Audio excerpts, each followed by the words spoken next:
1 Corinthiens chapitre 1 Paul, appelé à être apôtre de Jésus-Christ par la volonté de Dieu, et le frère Sosthène, à l'Église de Dieu qui est à Corinthe, à ceux qui ont été sanctifiés en Jésus-Christ, appelés à être saints, et à tous ceux qui invoquent en quelque lieu que ce soit le nom de notre Seigneur Jésus-Christ, leur Seigneur et le nôtre, que la grâce et la paix vous soient données de la part de Dieu notre Père et du Seigneur Jésus-Christ.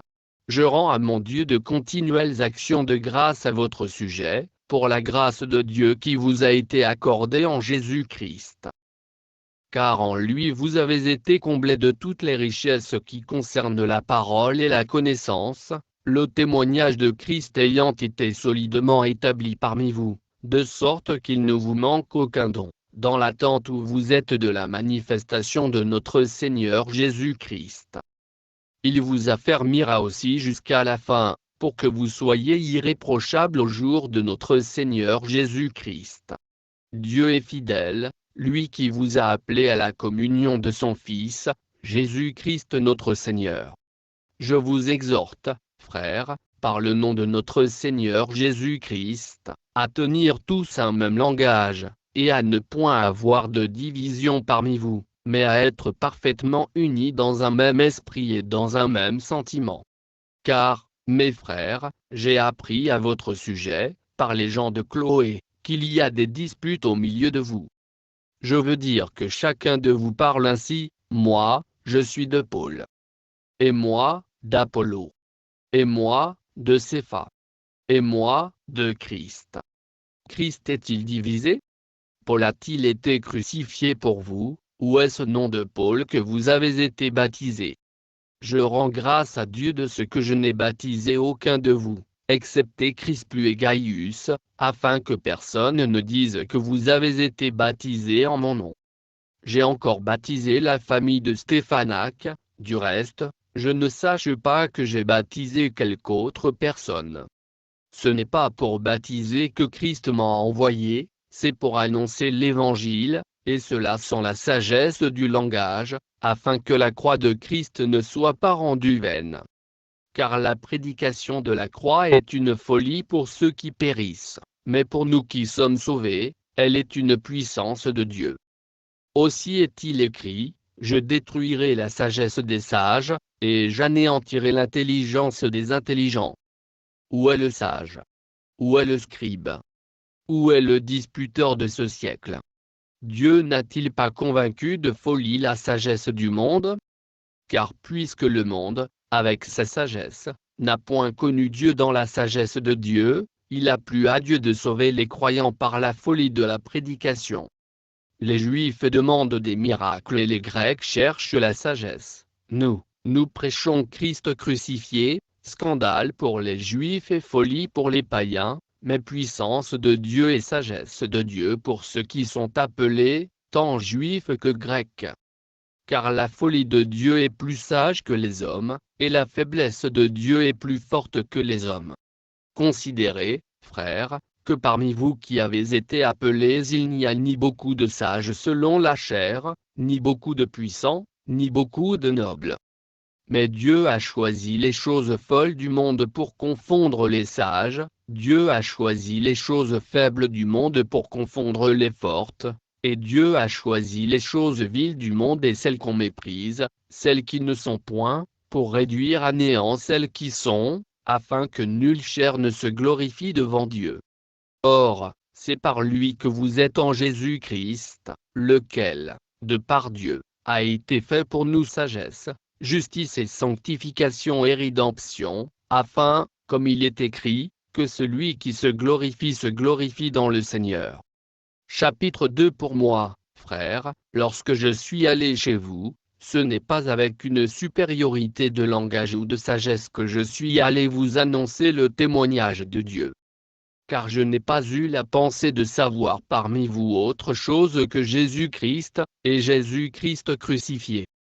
Moi-même j'étais auprès de vous dans un état de faiblesse, de crainte, et de grand tremblement, et ma parole et ma prédication ne reposaient pas sur les discours persuasifs de la sagesse, mais sur une démonstration d'esprit et de puissance, afin que votre foi fût fondée, non sur la sagesse des hommes, mais sur la puissance de Dieu.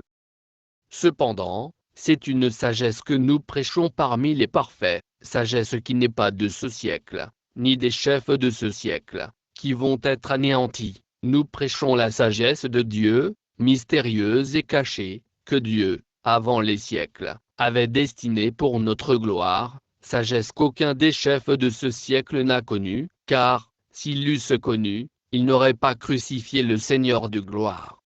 Mais, comme il est écrit, ce sont des choses que l'œil n'a point vues, que l'oreille n'a point entendues, et qui ne sont point montées au cœur de l'homme, des choses que Dieu a préparées pour ceux qui l'aiment. Dieu nous les a révélées par l'Esprit. Car l'Esprit sonde tout, même les profondeurs de Dieu.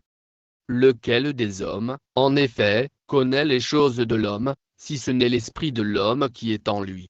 De même, personne ne connaît les choses de Dieu, si ce n'est l'Esprit de Dieu.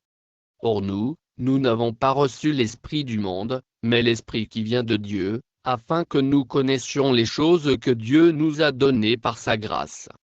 Et nous en parlons, non avec des discours qu'enseigne la sagesse humaine, mais avec ceux qu'enseigne l'Esprit, employant un langage spirituel pour les choses spirituelles. Mais l'homme animal ne reçoit pas les choses de l'Esprit de Dieu, car elles sont une folie pour lui, et il ne peut les connaître, parce que c'est spirituellement qu'on en juge. L'homme spirituel, au contraire, juge de tout, et il n'est lui-même jugé par personne. Car qui a connu la pensée du Seigneur, pour l'instruire? Or nous avons la pensée de Christ. Chapitre 3. Pour moi, frères, ce n'est pas comme à des hommes spirituels que j'ai pu vous parler, mais comme à des hommes charnels, comme à des enfants en Christ. Je vous ai donné du lait, non de la nourriture solide, car vous ne pouviez pas la supporter, et vous ne le pouvez pas même à présent, parce que vous êtes encore charnels. En effet, puisqu'il y a parmi vous de la jalousie et des disputes, n'êtes-vous pas charnels, et ne marchez-vous pas selon l'homme? Quand l'un dit, moi, je suis de Paul, et un autre, moi, d'Apollo. N'êtes-vous pas des hommes? Qu'est-ce donc qu'Apollo, et qu'est-ce que Paul? Des serviteurs, par le moyen desquels vous avez cru, selon que le Seigneur l'a donné à chacun. J'ai planté, Apollo a arrosé, mais Dieu a fait croître, en sorte que ce n'est pas celui qui plante qui est quelque chose, ni celui qui arrose, mais Dieu qui fait croître.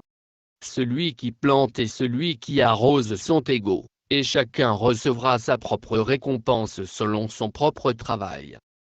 Car nous sommes ouvriers avec Dieu. Vous êtes le champ de Dieu, l'édifice de Dieu. Selon la grâce de Dieu qui m'a été donnée, j'ai posé le fondement comme un sage architecte, et un autre bâtit dessus. Mais que chacun prenne garde à la manière dont il bâtit dessus. Car personne ne peut poser un autre fondement que celui qui a été posé, savoir Jésus-Christ. Or, si quelqu'un bâtit sur ce fondement avec de l'or, de l'argent, des pierres précieuses, du bois, du foin, du chaume, l'œuvre de chacun sera manifestée, car le jour la fera connaître, parce qu'elle se révélera dans le feu, et le feu éprouvera ce qu'est l'œuvre de chacun. Si l'œuvre bâtie par quelqu'un sur le fondement subsiste, il recevra une récompense. Si l'œuvre de quelqu'un est consumée, il perdra sa récompense, pour lui, il sera sauvé, mais comme au travers du feu. Ne savez-vous pas que vous êtes le temple de Dieu, et que l'Esprit de Dieu habite en vous? Si quelqu'un détruit le temple de Dieu, Dieu le détruira, car le temple de Dieu est saint, et c'est ce que vous êtes. Que nul ne s'abuse lui-même, si quelqu'un parmi vous pense être sage selon ce siècle, qu'il devienne fou, afin de devenir sage. Car la sagesse de ce monde est une folie devant Dieu. Aussi est-il écrit, il prend les sages dans leur ruse. Et encore, le Seigneur connaît les pensées des sages, il sait qu'elles sont vaines. Que personne donc ne mette sa gloire dans des hommes, car tout est à vous, soit Paul, soit Apollo, soit Cépha, soit le monde, soit la vie, soit la mort, soit les choses présentes, soit les choses à venir. Tout est à vous, et vous êtes à Christ, et Christ est à Dieu. Chapitre 4. Ainsi, qu'on nous regarde comme des serviteurs de Christ, et des dispensateurs des mystères de Dieu. Du reste, ce qu'on demande des dispensateurs, c'est que chacun soit trouvé fidèle. Pour moi, il m'importe fort peu d'être jugé par vous, ou par un tribunal humain. Je ne me juge pas non plus moi-même, car je ne me sens coupable de rien, mais ce n'est pas pour cela que je suis justifié. Celui qui me juge, c'est le Seigneur. C'est pourquoi ne jugez de rien avant le temps, jusqu'à ce que vienne le Seigneur, qui mettra en lumière ce qui est caché dans les ténèbres, et qui manifestera les desseins des cœurs. Alors chacun recevra de Dieu la louange qui lui sera due.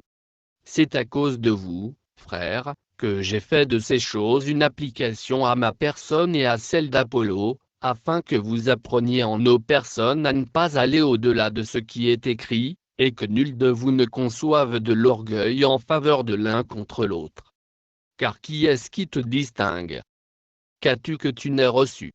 Et si tu l'as reçu, pourquoi te glorifies-tu, comme si tu ne l'avais pas reçu? Déjà vous êtes rassasiés, déjà vous êtes riches, sans nous vous avez commencé à régner. Et puissiez-vous régner en effet, afin que nous aussi nous régnions avec vous. Car Dieu, ce me semble, a fait de nous, apôtres, les derniers des hommes, des condamnés à mort en quelque sorte, puisque nous avons été en spectacle au monde, aux anges et aux hommes. Nous sommes fous à cause de Christ, mais vous, vous êtes sages en Christ, nous sommes faibles, mais vous êtes forts. Vous êtes honorés, et nous sommes méprisés. Jusqu'à cette heure, nous souffrons la faim, la soif, la nudité, nous sommes maltraités, errant çà et là, nous nous fatiguons à travailler de nos propres mains, injuriés, nous bénissons, persécutés, nous supportons, calomniés, nous parlons avec bonté, nous sommes devenus comme les balayures du monde, le rebut de tous, jusqu'à maintenant. Ce n'est pas pour vous faire honte que j'écris ces choses, mais je vous avertis comme mes enfants bien-aimés. Car, quand vous auriez dit 1000 maîtres en Christ, vous n'avez cependant pas plusieurs pères, puisque c'est moi qui vous ai engendré en Jésus-Christ par l'Évangile. Je vous en conjure donc, soyez mes imitateurs. Pour cela je vous ai envoyé Timothée, qui est mon enfant bien-aimé et fidèle dans le Seigneur. Il vous rappellera quelles sont mes voies en Christ, quelle est la manière dont j'enseigne partout dans toutes les églises. Quelques-uns se sont enflés d'orgueil, comme si je ne devais pas aller chez vous. Mais j'irai bientôt chez vous, si c'est la volonté du Seigneur, et je connaîtrai, non les paroles, mais la puissance de ceux qui se sont enflés. Car le royaume de Dieu ne consiste pas en paroles, mais en puissance. Que voulez-vous? Que j'aille chez vous avec une verge, ou avec amour et dans un esprit de douceur? Chapitre 5. On entend dire généralement qu'il y a parmi vous de l'impudicité, et une impudicité telle qu'elle ne se rencontre pas même chez les païens, c'est au point que l'un de vous a la femme de son père. Et vous êtes enflés d'orgueil. Et vous n'avez pas été plutôt dans l'affliction, afin que celui qui a commis cet acte fût ôté du milieu de vous.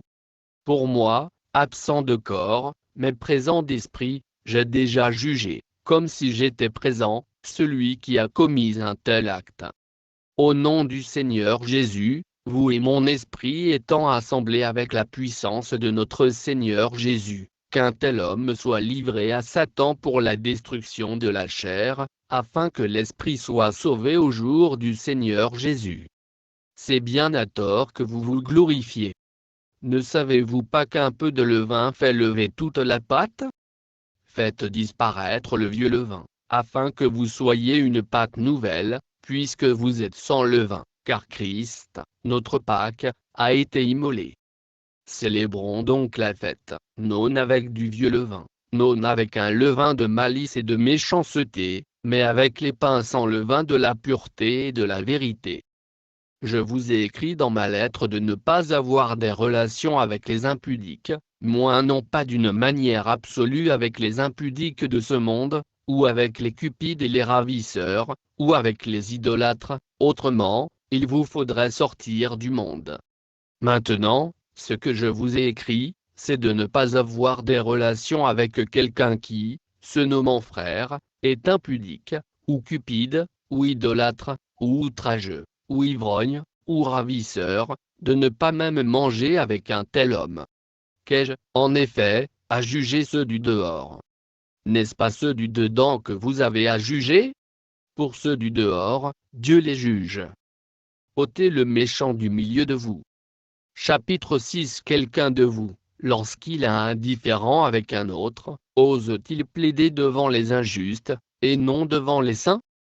Ne savez-vous pas que les saints jugeront le monde? Et si c'est par vous que le monde est jugé, êtes-vous indigne de rendre les moindres jugements? Ne savez-vous pas que nous jugerons les anges? Et nous ne jugerions pas, à plus forte raison, les choses de cette vie? Quand donc vous avez des différends pour les choses de cette vie, ce sont des gens dont l'Église ne fait aucun cas que vous prenez pour juges. Je le dis à votre honte. Ainsi il n'y a parmi vous pas un seul homme sage qui puisse se prononcer entre ses frères. Mais un frère plaide contre un frère, et cela devant des infidèles. C'est déjà certain défaut chez vous que d'avoir des procès les uns avec les autres. Pourquoi ne souffrez-vous pas plutôt quelque injustice? Pourquoi ne vous laissez-vous pas plutôt dépouiller? Mais c'est vous qui commettez l'injustice et qui dépouillez, et c'est envers des frères que vous agissez de la sorte. Ne savez-vous pas que les injustes n'hériteront point le royaume de Dieu? Ne vous y trompez pas, ni les impudiques, ni les idolâtres, ni les adultères, ni les efféminés, ni les infâmes, ni les voleurs, ni les cupides, ni les ivrognes, ni les outrageux, ni les ravisseurs, n'hériteront le royaume de Dieu. Et c'est là ce que vous étiez, quelques-uns de vous. Mais vous avez été lavés, mais vous avez été sanctifiés, mais vous avez été justifiés au nom du Seigneur Jésus-Christ, et par l'Esprit de notre Dieu. Tout m'est permis, mais tout n'est pas utile, tout m'est permis, mais je ne me laisserai asservir par quoi que ce soit. Les aliments sont pour le ventre, et le ventre pour les aliments, et Dieu détruira l'un comme les autres. Mais le corps n'est pas pour l'impudicité. Il est pour le Seigneur, et le Seigneur pour le corps. Et Dieu, qui a ressuscité le Seigneur, nous ressuscitera aussi par sa puissance. Ne savez-vous pas que vos corps sont des membres de Christ? Prendrai-je donc les membres de Christ, pour en faire les membres d'une prostituée? Loin de là. Ne savez-vous pas que celui qui s'attache à la prostituée est un seul corps avec elle? Car, est-il dit, les deux deviendront une seule chair. Mais celui qui s'attache au Seigneur est avec lui un seul esprit. Fuyez l'impudicité. Quelque autre péché qu'un homme commette, ce péché est hors du corps, mais celui qui se livre à l'impudicité pêche contre son propre corps. Ne savez-vous pas que votre corps est le temple du Saint-Esprit qui est en vous, que vous avez reçu de Dieu, et que vous ne vous appartenez point à vous-même? Car vous avez été rachetés à un grand prix. Glorifiez donc Dieu dans votre corps et dans votre esprit, qui appartiennent à Dieu. Chapitre 7. Pour ce qui concerne les choses dont vous m'avez écrit, je pense qu'il est bon pour l'homme de ne point toucher de femme. Toutefois, pour éviter l'impudicité, que chacun ait sa femme, et que chaque femme ait son mari. Que le mari rende à sa femme ce qu'il lui doit, et que la femme agisse de même envers son mari. La femme n'a pas autorité sur son propre corps, mais c'est le mari, et pareillement, le mari n'a pas autorité sur son propre corps, mais c'est la femme. Ne vous privez point l'un de l'autre, si ce n'est d'un commun accord pour un temps, afin de vaquer à la prière, puis retourner ensemble, de peur que Satan ne vous tente par votre incontinence. Je dis cela par condescendance, je n'en fais pas un ordre. Je voudrais que tous les hommes fussent comme moi, mais chacun tient de Dieu un don particulier, l'un d'une manière, l'autre d'une autre. À ceux qui ne sont pas mariés et aux veuves, je dis qu'il leur est bon de rester comme moi. Mais s'ils manquent de continence, qu'ils se marient, car il vaut mieux se marier que de brûler. À ceux qui sont mariés, j'ordonne, non pas moi, mais le Seigneur, que la femme ne se sépare point de son mari si elle est séparée, qu'elle demeure sans se marier ou qu'elle se réconcilie avec son mari, et que le mari ne répudie point sa femme. Aux autres, ce n'est pas le Seigneur, c'est moi qui dis, si un frère a une femme non croyante, et qu'elle consente à habiter avec lui, qu'il ne la répudie point, et si une femme a un mari non croyant, et qu'il consente à habiter avec elle, qu'elle ne répudie point son mari. Car le mari non croyant est sanctifié par la femme, et la femme non croyante est sanctifiée par le frère, autrement, vos enfants seraient impurs, tandis que maintenant ils sont saints. Si le non-croyant se sépare, qu'il se sépare, le frère ou la sœur ne sont pas liés dans ces cas-là. Dieu nous a appelés à vivre en paix. Car que sais-tu, femme, si tu sauveras ton mari? Ou que sais-tu, mari, si tu sauveras ta femme? Seulement, que chacun marche selon la part que le Seigneur lui a faite, selon l'appel qu'il a reçu de Dieu. C'est ainsi que je l'ordonne dans toutes les églises. Quelqu'un a-t-il été appelé étant circoncis, qu'il demeure circoncis? Quelqu'un a-t-il été appelé étant incirconcis, qu'il ne se fasse pas circoncire? La circoncision n'est rien, et l'incirconcision n'est rien, mais l'observation des commandements de Dieu est tout. Que chacun demeure dans l'état où il était lorsqu'il a été appelé. As-tu été appelé étant esclave? Ne t'en inquiète pas, mais si tu peux devenir libre, profites-en plutôt. Car l'esclave qui a été appelé dans le Seigneur est un affranchi du Seigneur, de même, l'homme libre qui a été appelé est un esclave de Christ. Vous avez été rachetés à un grand prix, ne devenez pas esclaves des hommes. Que chacun, frère, demeure devant Dieu dans l'état où il était lorsqu'il a été appelé. Pour ce qui est des vierges, je n'ai point d'ordre du Seigneur, mais je donne un avis, comme ayant reçu du Seigneur miséricorde pour être fidèle. Voici donc ce que j'estime bon, à cause des temps difficiles qui s'approchent. Il est bon à un homme d'être ainsi.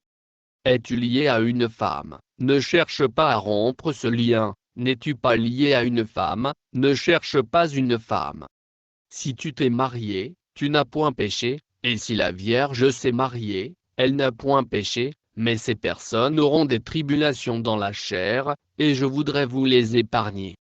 Voici ce que je dis, frères, c'est que le temps est court, que désormais ceux qui ont des femmes soient comme n'en ayant pas, ceux qui pleurent comme ne pleurant pas, ceux qui se réjouissent comme ne se réjouissant pas, ceux qui achètent comme ne possédant pas, et ceux qui usent du monde comme n'en usant pas, car la figure de ce monde passe. Or, je voudrais que vous fussiez sans inquiétude.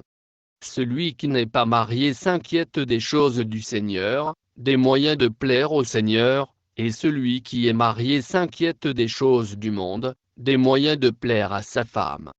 Il y a de même une différence entre la femme et la Vierge, celle qui n'est pas mariée s'inquiète des choses du Seigneur, afin d'être sainte de corps et d'esprit, et celle qui est mariée s'inquiète des choses du monde, des moyens de plaire à son mari. Je dis cela dans votre intérêt, ce n'est pas pour vous prendre au piège, c'est pour vous porter à ce qui est bienséant et propre à vous attacher au Seigneur sans distraction. Si quelqu'un regarde comme déshonorant pour sa fille de dépasser l'âge nubile, est comme nécessaire de la marier, qu'il fasse ce qu'il veut, il ne pêche point, qu'on se marie. Mais celui qui a pris une ferme résolution, sans contrainte et avec l'exercice de sa propre volonté, et qui a décidé en son cœur de garder sa fille vierge, celui-là fait bien. Ainsi, celui qui marie sa fille fait bien, et celui qui ne la marie pas fait mieux. Une femme est liée aussi longtemps que son mari est vivant, mais si le mari meurt, elle est libre de se marier à qui elle veut, seulement, que ce soit dans le Seigneur. Elle est plus heureuse, néanmoins, si elle demeure comme elle est, suivant mon avis. Et moi aussi, je crois avoir l'Esprit de Dieu. Chapitre 8. Pour ce qui concerne les viandes sacrifiées aux idoles, nous savons que nous avons tous la connaissance.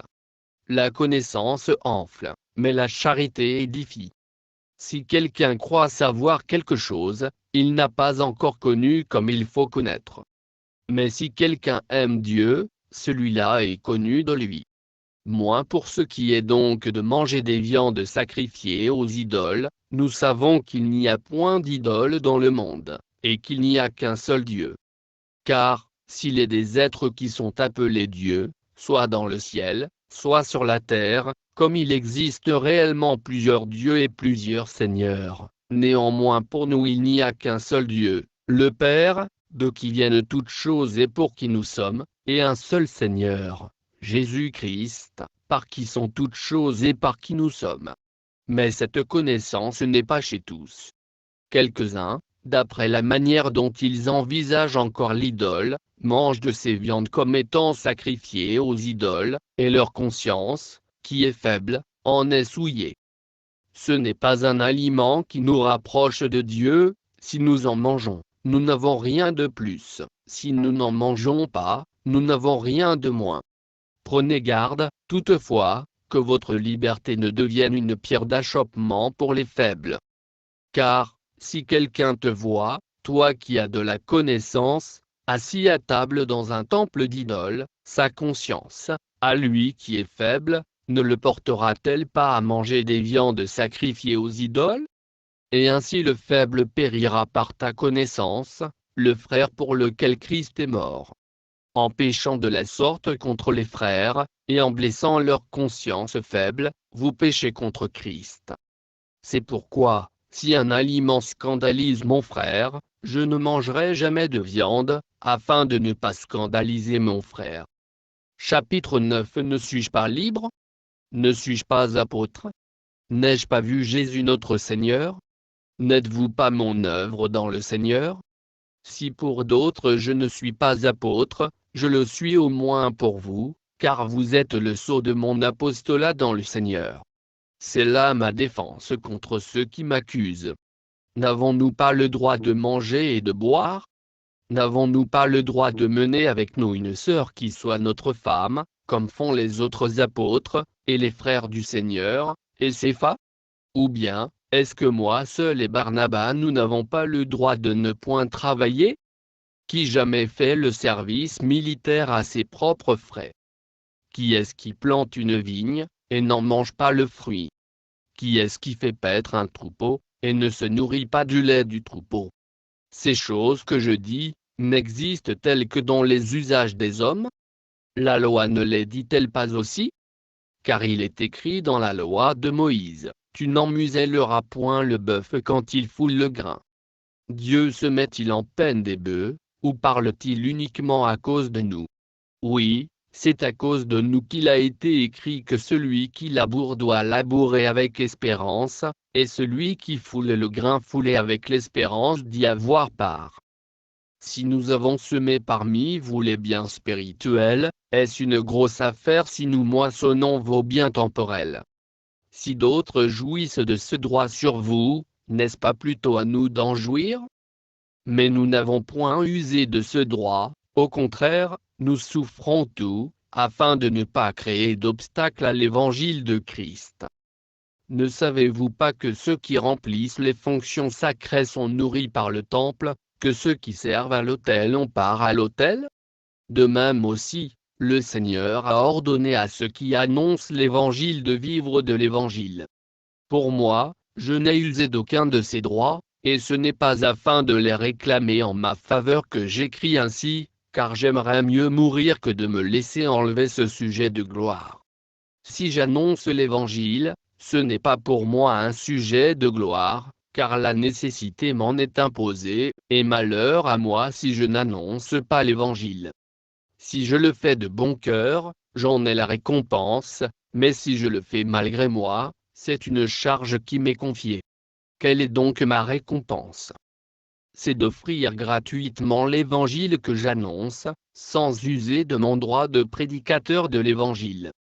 Car, bien que je sois libre à l'égard de tous, Je me suis rendu le serviteur de tous, afin de gagner le plus grand nombre. Avec les Juifs, j'ai été comme Juif, afin de gagner les Juifs, avec ceux qui sont sous la loi, comme sous la loi, quoique je ne sois pas moi-même sous la loi, afin de gagner ceux qui sont sous la loi, avec ceux qui sont sans loi, comme sans loi, quoique je ne sois point sans la loi de Dieu, étant sous la loi de Christ, afin de gagner ceux qui sont sans loi. J'ai été faible avec les faibles, afin de gagner les faibles. Je me suis fait tout à tous, afin d'en sauver de toute manière quelques-uns. Je fais tout à cause de l'Évangile, afin d'y avoir part. Ne savez-vous pas que ceux qui courent dans le stade courent tous, mais qu'un seul remporte le prix? Courez de manière à le remporter. Tous ceux qui combattent s'imposent toute espèce d'abstinence, et ils le font pour obtenir une couronne corruptible, mais nous, faisons-le pour une couronne incorruptible. Moi donc, je cours, non pas comme à l'aventure, je frappe, non pas comme battant l'air. Mais je traite durement mon corps et je le tiens assujetti, de peur d'être moi-même rejeté, après avoir prêché aux autres.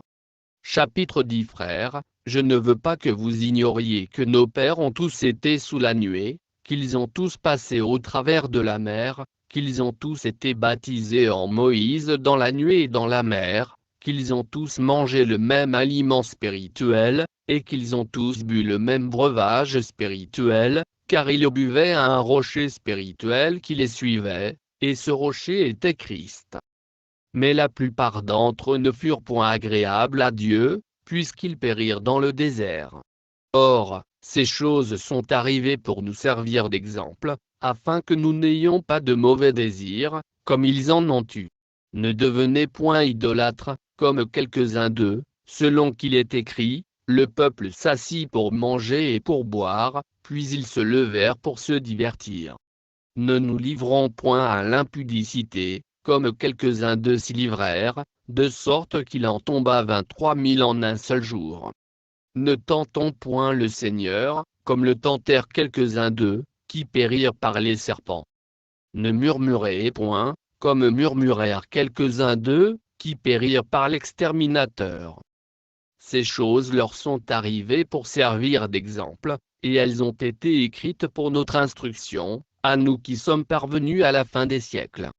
Ainsi donc, que celui qui croit être debout prenne garde de tomber.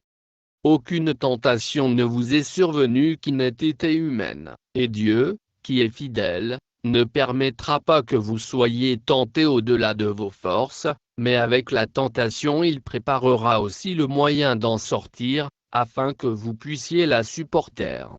C'est pourquoi, mes bien-aimés, fuyez l'idolâtrie. Je parle comme à des hommes intelligents, jugez vous-même de ce que je dis. La coupe de bénédiction que nous bénissons, n'est-elle pas la communion au sang de Christ?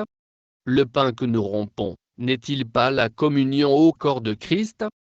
Puisqu'il y a un seul pain, nous qui sommes plusieurs, nous formons un seul corps, car nous participons tous à un même pain.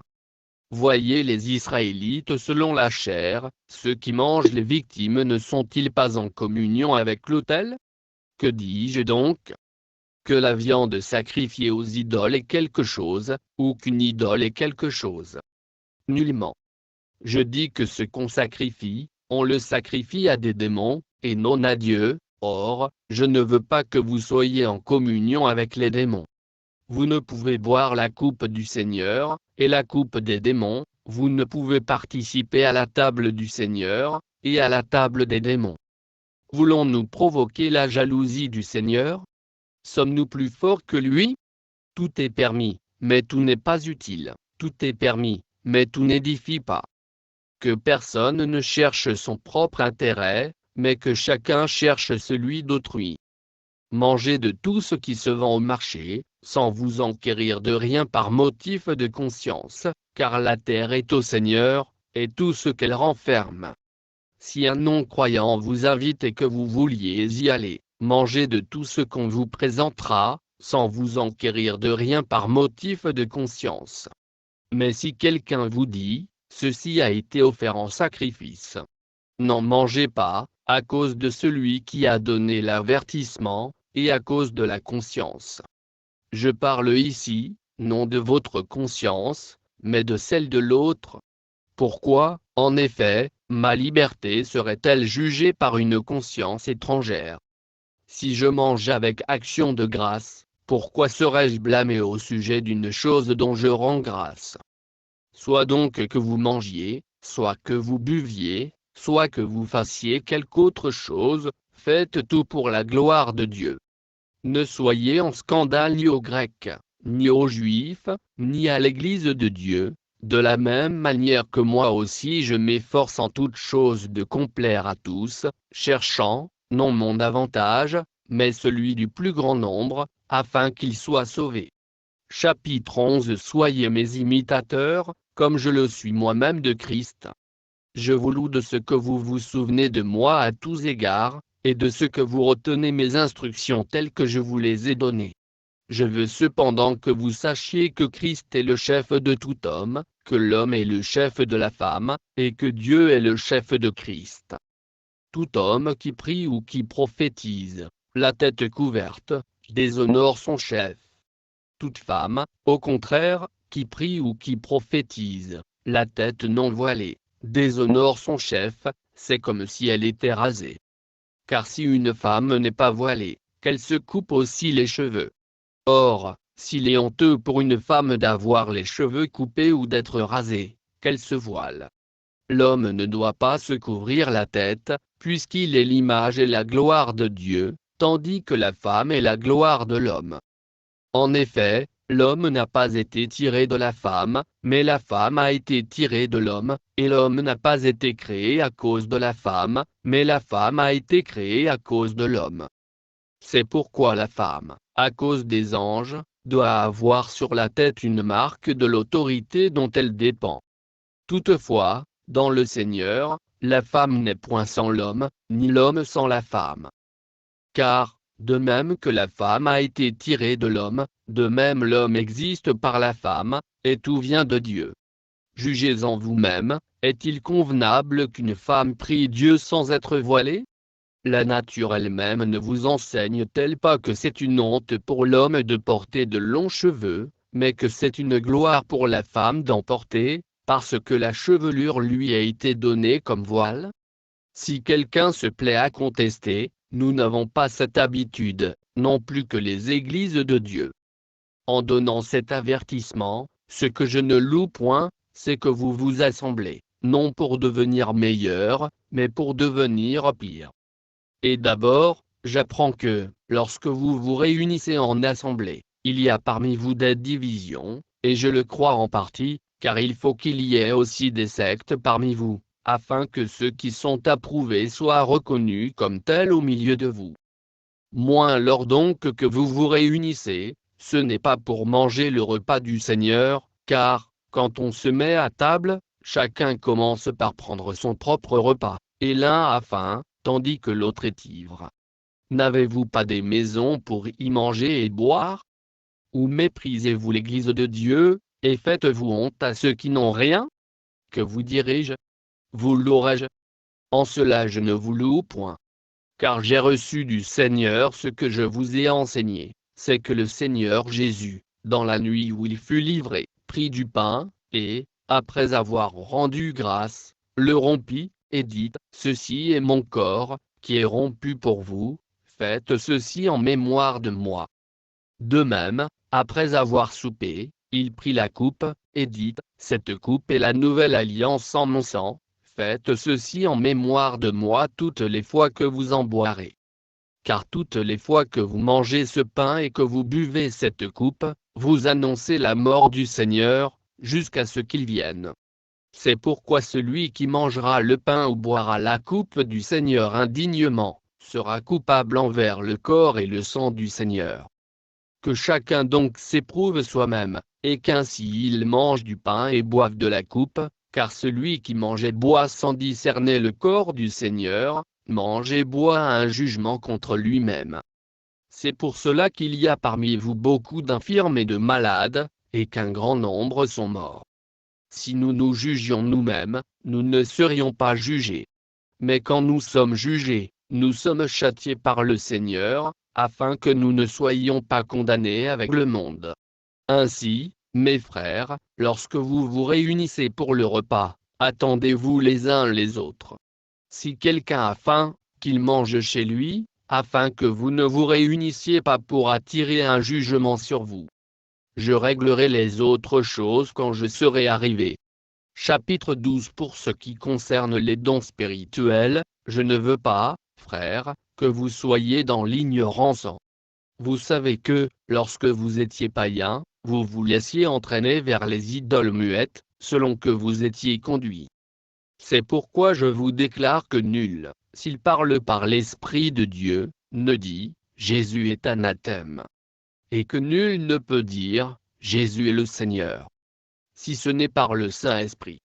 Il y a diversité de dons, mais le même Esprit, diversité de ministères, mais le même Seigneur, diversité d'opérations, mais le même Dieu qui opère tout en tous. Or, à chacun la manifestation de l'Esprit est donnée pour l'utilité commune. En effet, à l'un est donnée par l'Esprit une parole de sagesse, à un autre, une parole de connaissance, selon le même Esprit, à un autre, la foi, par le même Esprit, à un autre, le don des guérisons, par le même Esprit, à un autre, le don d'opérer des miracles, à un autre, la prophétie, à un autre, le discernement des esprits, à un autre, la diversité des langues, à un autre, l'interprétation des langues. Un seul et même esprit opère toutes ces choses, les distribuant à chacun en particulier comme il veut. Car, comme le corps est un et a plusieurs membres, et comme tous les membres du corps, malgré leur nombre, ne forment qu'un seul corps, ainsi en est-il de Christ. Nous avons tous, en effet, été baptisés dans un seul esprit, pour former un seul corps, soit juif, soit grec, soit esclave, soit libre, et nous avons tous été abreuvés d'un seul esprit. Ainsi le corps n'est pas un seul membre, mais il est formé de plusieurs membres. Si le pied disait, parce que je ne suis pas une main, je ne suis pas du corps, Atréma ne serait-il pas de corps pour cela? Et si l'oreille disait, parce que je ne suis pas un œil, je ne suis pas du corps, Atréma ne serait-elle pas du corps pour cela? Si tout le corps était œil, où serait l'ouïe? S'il était tout ouïe, où serait l'odorat? Maintenant Dieu a placé chacun des membres dans le corps comme il a voulu. Si tous étaient un seul membre, où serait le corps? Maintenant donc il y a plusieurs membres, et un seul corps. L'œil ne peut pas dire à la main, « Je n'ai pas besoin de toi », ni la tête dire aux pieds, « Je n'ai pas besoin de vous ». Mais bien plutôt, les membres du corps qui paraissent être les plus faibles sont nécessaires, et ceux que nous estimons être les moins honorables du corps, nous les entourons d'un plus grand honneur. Ainsi nos membres les moins honnêtes reçoivent le plus d'honneur, tandis que ceux qui sont honnêtes n'en ont pas besoin. Dieu a disposé le corps de manière à donner plus d'honneur à ce qui en manquait, afin qu'il n'y ait pas de division dans le corps, mais que les membres aient également soin les uns des autres. Et si un membre souffre, tous les membres souffrent avec lui, si un membre est honoré, tous les membres se réjouissent avec lui. Vous êtes le corps de Christ, et vous êtes ses membres, chacun pour sa part. Et Dieu a établi dans l'Église premièrement des apôtres, secondement des prophètes, troisièmement des docteurs, ensuite ceux qui ont le don des miracles, puis ceux qui ont les dons de guérir, de secourir, de gouverner, de parler diverses langues. Tous sont-ils apôtres? Tous sont-ils prophètes? Tous sont-ils docteurs? Tous ont-ils le don des miracles? Tous ont-ils le don des guérisons? Tous parlent-ils en langue? Tous interprètent-ils? Aspirez aux dons les meilleurs. Et je vais encore vous montrer une voie par excellence. Chapitre 13. Quand je parlerai les langues des hommes et des anges, si je n'ai pas la charité, je suis un airain qui résonne, ou une cymbale qui retentit. Et quand j'aurai le don de prophétie, la science de tous les mystères et toute la connaissance, Quand j'aurai même toute la foi jusqu'à transporter des montagnes, si je n'ai pas la charité, je ne suis rien. Et quand je distribuerai tous mes biens pour la nourriture des pauvres, quand je livrerai même mon corps pour être brûlé, si je n'ai pas la charité, cela ne me sert de rien. La charité est patiente, elle est pleine de bonté, la charité n'est point envieuse, la charité ne se vante point, elle ne s'enfle point d'orgueil, elle ne fait rien de malhonnête, elle ne cherche point son intérêt, elle ne s'irrite point, elle ne soupçonne point le mal, elle ne se réjouit point de l'injustice, mais elle se réjouit de la vérité, elle excuse tout, elle croit tout, elle espère tout, elle supporte tout. La charité ne périt jamais. Les prophéties prendront fin, les langues cesseront, la connaissance disparaîtra. Car nous connaissons en partie, et nous prophétisons en partie, mais quand ce qui est parfait sera venu, ce qui est partiel disparaîtra. Lorsque j'étais enfant, je parlais comme un enfant, je pensais comme un enfant, je raisonnais comme un enfant. Lorsque je suis devenu homme, j'ai fait disparaître ce qui était de l'enfant. Aujourd'hui nous voyons au moyen d'un miroir, d'une manière obscure, mais alors nous verrons face à face. Aujourd'hui je connais en partie, mais alors je connaîtrai comme j'ai été connu. Maintenant donc ces trois choses demeurent, la foi, l'espérance, la charité, mais la plus grande de ces choses, c'est la charité. Chapitre 14 Recherchez la charité. Aspirez aussi aux dons spirituels, mais surtout à celui de prophétie.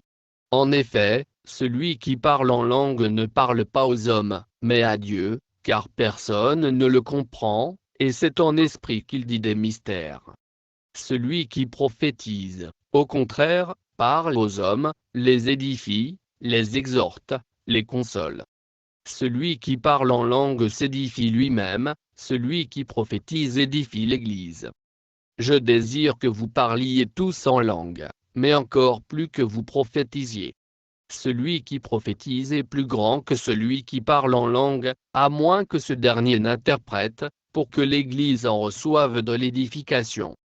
Et maintenant, frères, de quelle utilité vous serais-je, si je venais à vous parler en langue, et si je ne vous parlais pas par révélation, ou par connaissance, ou par prophétie, ou par doctrine? Si les objets inanimés qui rendent un son, comme une flûte ou une harpe, ne rendent pas des sons distincts, comment reconnaîtra-t-on ce qui est joué sur la flûte ou sur la harpe? Et si la trompette rend un son confus, qui se préparera au combat? De même vous, si par la langue vous ne donnez pas une parole distincte, comment saura-t-on ce que vous dites? Car vous parlerez en l'air. Quelque nombreuses que puissent être dans le monde les diverses langues, il n'en est aucune qui ne soit une langue intelligible. Si donc je ne connais pas le sens de la langue, je serai un barbare pour celui qui parle, et celui qui parle sera un barbare pour moi.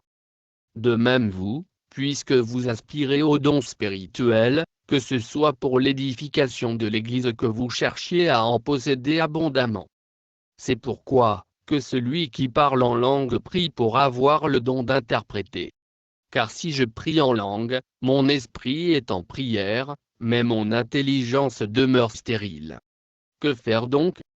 Je prierai par l'esprit, mais je prierai aussi avec l'intelligence.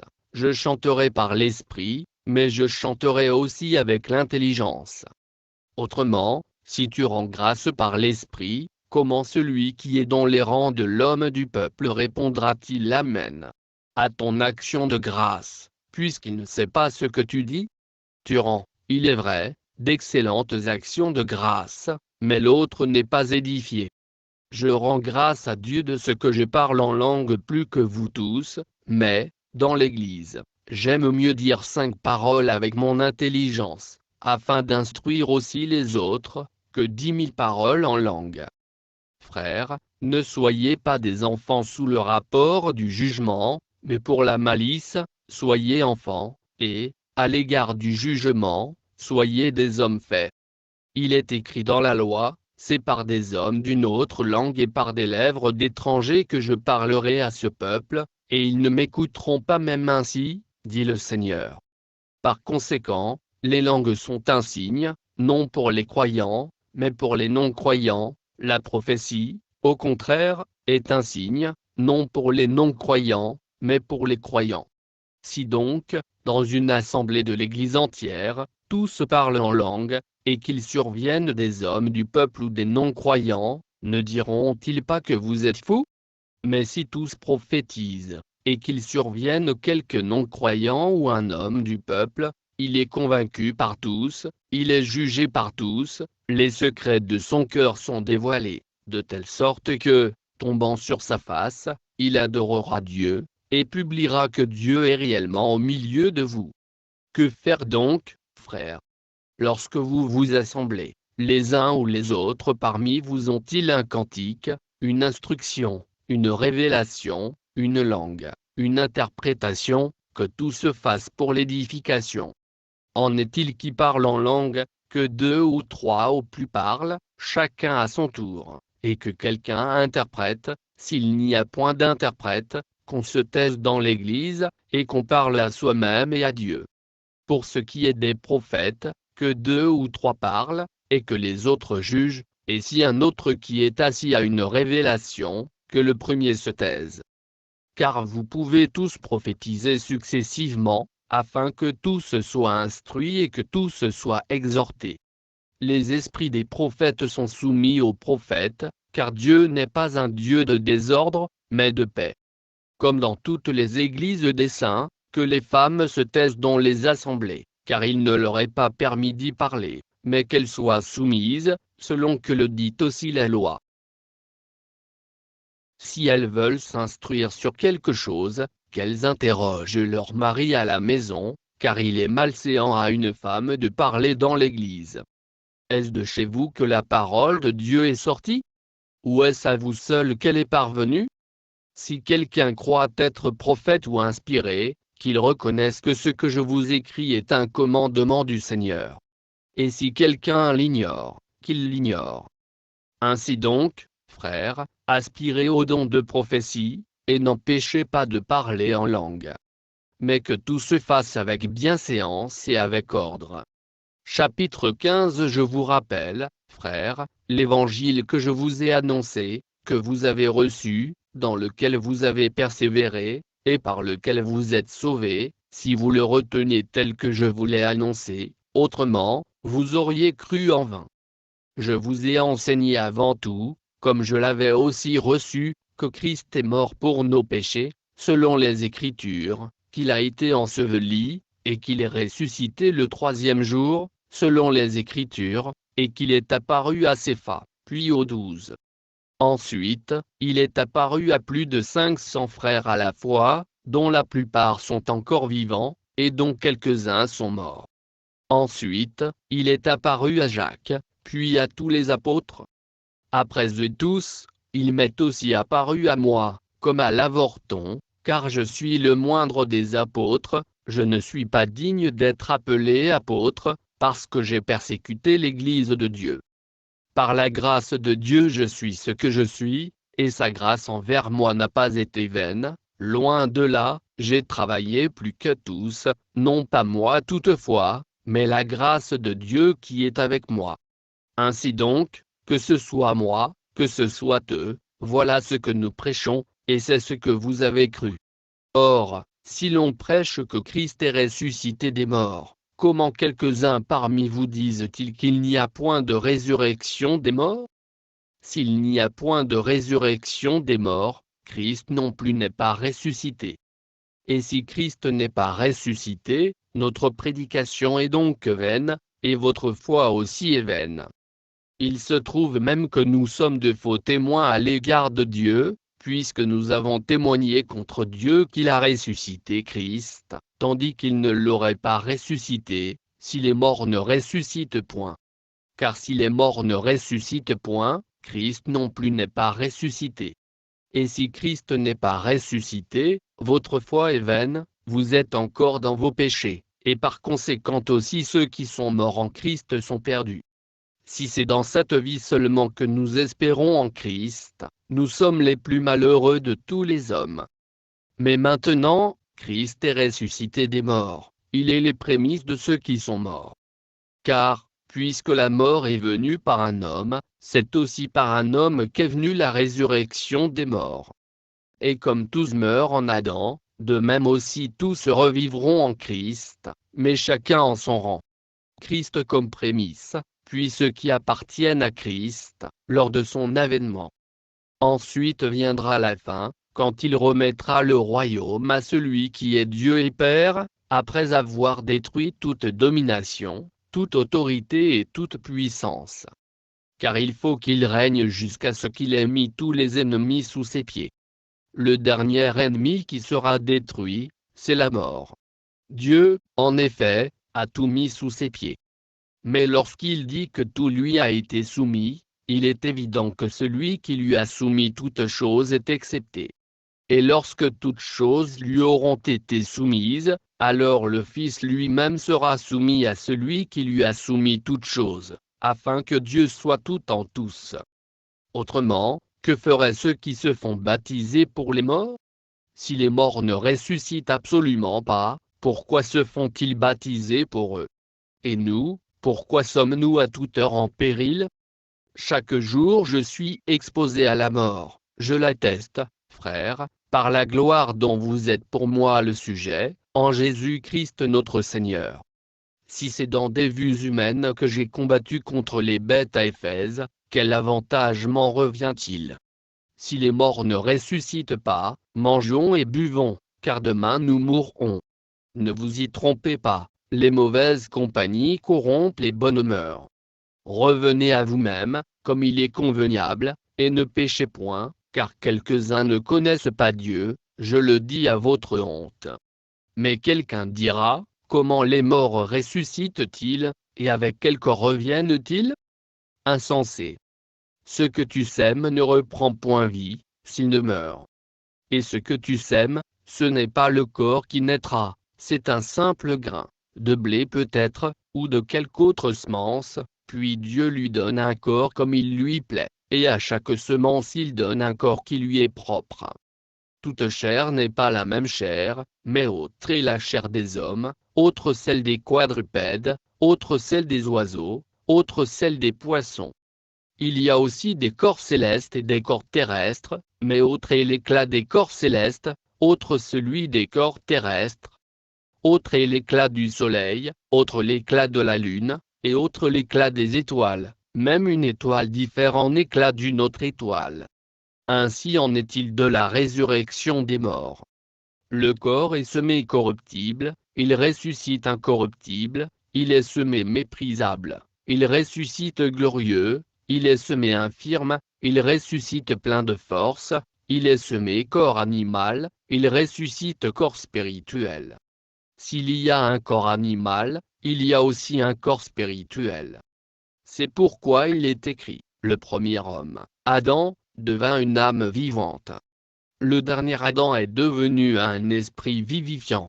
Mais ce qui est spirituel n'est pas le premier, c'est ce qui est animal, ce qui est spirituel vient ensuite. Le premier homme, tiré de la terre, est terrestre, le second homme est du ciel. Tel est le terrestre, tels sont aussi les terrestres, et tel est le céleste, tels sont aussi les célestes. Et de même que nous avons porté l'image du terrestre, nous porterons aussi l'image du céleste. Ce que je dis, frères, c'est que la chair et le sang ne peuvent hériter le royaume de Dieu, et que la corruption n'hérite pas l'incorruptibilité. Voici, je vous dis un mystère, nous ne mourrons pas tous, mais tous nous serons changés, en un instant, en un clin d'œil, à la dernière trompette. La trompette sonnera, et les morts ressusciteront incorruptibles, et nous serons changés.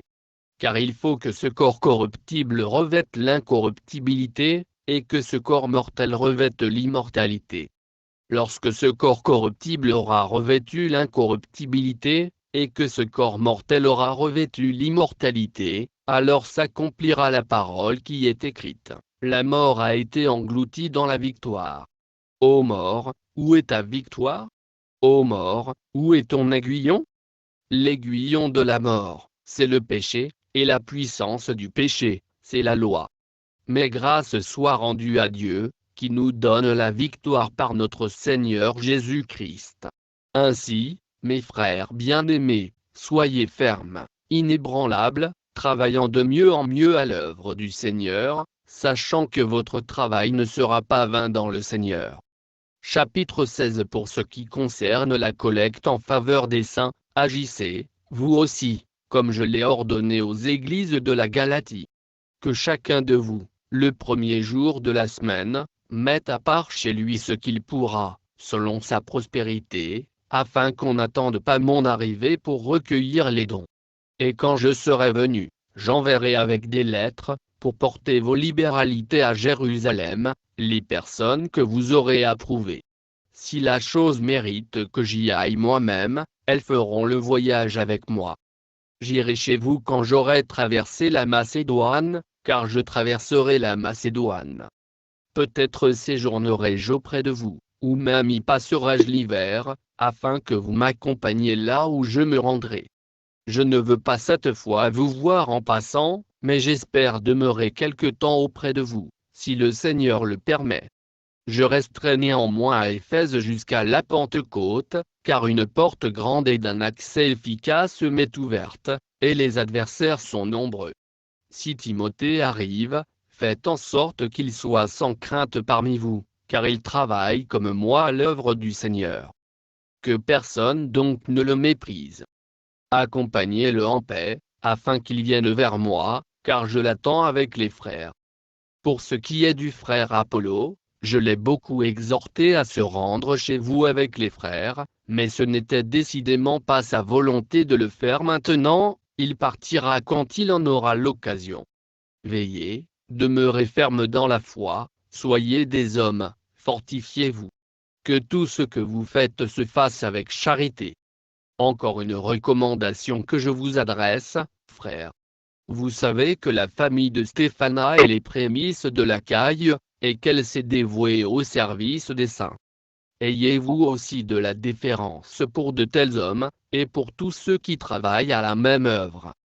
Je me réjouis de la présence de Stéphanac, de Fortunatus et d'Achaïcus, ils ont suppléé à votre absence, car ils ont tranquillisé mon esprit et le vôtre. Sachez donc apprécier de tels hommes. Les églises d'Asie vous saluent. Aquila et Priscille, avec l'église qui est dans leur maison, vous saluent beaucoup dans le Seigneur. Tous les frères vous saluent. Saluez-vous les uns les autres par un saint baiser. Je vous salue, moi Paul, de ma propre main. Si quelqu'un n'aime pas le Seigneur, qu'il soit anathème. Maranatha. Que la grâce du Seigneur Jésus soit avec vous. Mon amour est avec vous tous en Jésus-Christ.